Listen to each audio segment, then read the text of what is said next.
Rigathi Gachagua. Do swear. Do swear. 11 things to know about Rigathi Gachagua, Kenya's deputy president. From his contentious Mau Mau heritage to corruption investigations, Kenya's self-proclaimed truthful man appears on a path of his own, forcing his way however unpopular his thoughts may be. Here's a look at 11 things to know about Gachagua, or Riggy G, as he is referred to on the street. Number 1. Son of Mau Mau. Born in 1965 in Nyeri, Gachagua is the last born in a polygamous family of 9. During the 2022 campaigns, he claimed to come from a family of Mau Mau, the militant group that fought for Kenya's independence. On April 8, after trekking through mopped Kenya forest with his wife Dorcas, he said that his journey through the thick forest was very nostalgic. His late father and mother spent over 10 years in the same forest during the liberation struggle of driving the white colonialists from their land. Kenya's opposition chief Raila Odinga has consistently questioned the deputy president's claim. Number 2. Politics. Until 2017, very little was known of Gachagua. At the time, his elder brother Rigathi Gachagua was the governor of Nyeri County until his death in February 2017. The elder Gachagua had been ailing since 2013 for much of his term as governor. During this time, Gachagua was his personal assistant. So powerful was he that many believe he called the shots during Nderitu's absence. During the funeral of his elder brother James Rariani in May 2022, Gachagua narrated how Rariani refused to step down from running for a parliamentary seat in Mathaira in 2013. The deputy president in 2017 said he had asked Rariani to contest for the Mathaira seat a second time given that Nderitu had died, saying the former declined and urged him to go for it instead. Gachagua won, serving until August 2022 when he was elected deputy president. Number 3. Family man. Gachagua is married to Dorcas Wanjiku, a pastor whom he met at State House. The DP has 2 sons aged 32 and 31. During a funeral in May 2022, he said his late father had instructed him on the line of succession in his family. He was speaking at the funeral of Rariani, who at the time was the family leader. Number 4. Provincial administrator. His student politics connections paid off as soon as he graduated from the University of Nairobi in 1988. Gachagua was absorbed into the country's public service, starting off as an administrator in the Ministry of Home Affairs in the Office of the President. He went on to hold different positions as a district officer, between 1990 and 1999. He served in Kirinyaga, Kakamega, and Laikipia, alongside other roles. During the reign of President Daniel Moi, provincial administrators were known for high-handedness, use of force, corruption, and abuse of power. In the 2022 general election, Gachagua was accused by opponents of abusing power during his tenure as DO, though no tangible evidence was ever presented. Number 5. Master understudy. Between 2001 and 2006, Gachagua worked for Uhuru Kenyatta as his personal assistant while Kenyatta served as minister, presidential candidate and later as leader of the opposition. Working as Mathaira constituency MP was Gachagua's entry into competitive politics. His previously calm demeanor transformed and he became a passionate debater, especially when he differed from his former boss President Kenyatta. The 2018 Kenyatta-Raila handshake was the turning point in his allegiance.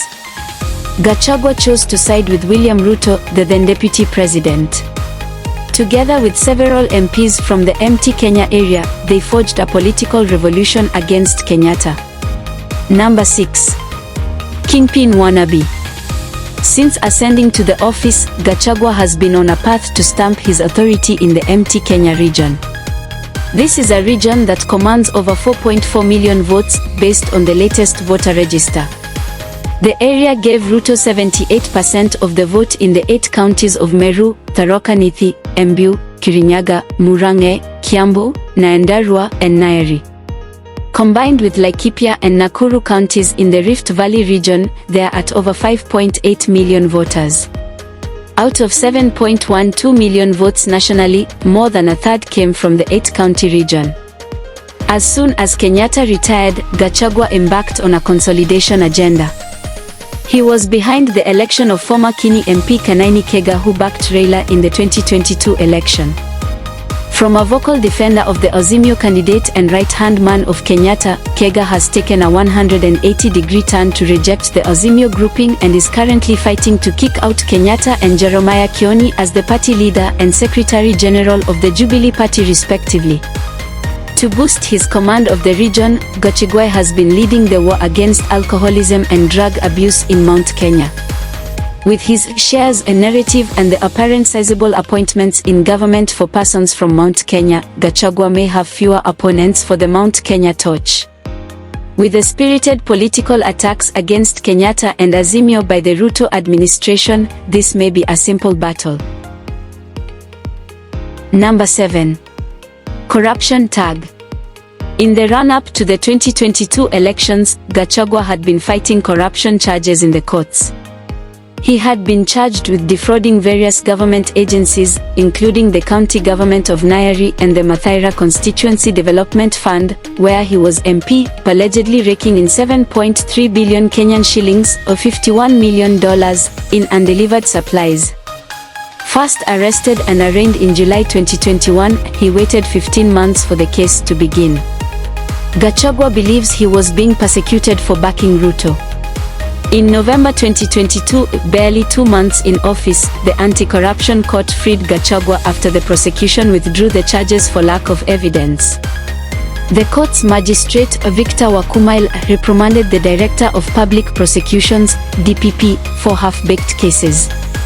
The then DPP Nordin Haji has since been appointed Director General of the National Intelligence Service, NIS, raising questions as to his mission in freeing Gachagua and other high-ranking persons before joining Gachagua at the National Security Council by virtue of his position at the NIS. Number 8. Billionaire politician. Despite his lengthy service as a backup politician, Gachagua has always followed the money. In his CV he lists directorship at Ryder Group of Companies, a holding company for many firms involved in supplies and contract works. His larger family is associated with numerous investments in the hospitality industry, land and others that have thrived on numerous procurement opportunities at the national and county governments.